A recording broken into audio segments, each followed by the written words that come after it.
খারো খারো কাকা খারো ওই গেছিলাম গেছিলাম বাজার থেকে ঘুরে গেছে। তো উপদেশটা নিয়োগ দিছে তো অ্যাপ্লাই ট্যাপ্লাই দিবা নাকি?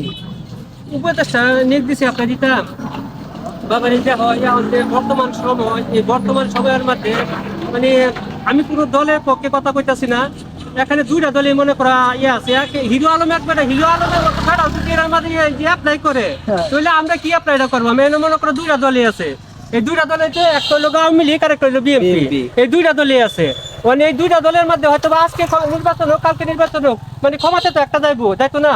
এখন যে উপদেষ্টারা আছে আসিফ নজরুল স্যার আরো লোক অনেকেই এই যে আর অনেকের নাম মনে নাই, তারা যে উপদেষ্টা আছে তারা কোন দলের? সরকার যদি নির্বাচনটা নির্বাচনে দেয়া দিলে মানে তারা কোথায় যাবো? তারা পিছনে যে খুঁটি আছে যে তারা অমুক খানো গেলে তারা যে তারা পিঠ বাঁচাইতে পারবে তখন তো তারা দেড় সাইডে চুলের মতো হাসিনা তো ফালাই গেছে এইবার, তারা তো আরো বেশি মনে করো ইয়াতে ছয় তারা ফালাই যাওয়া লাগবো, কিন্তু পালাই যাবে না রাস্তা তো তারা পাইতো না। এটা লাগে মাপ চাই বাবা, উপদেশটা মোস্টটা লাগতো না বাবা, মাপ চাই বাবা, উপদেশটা লাগতো না বাবা।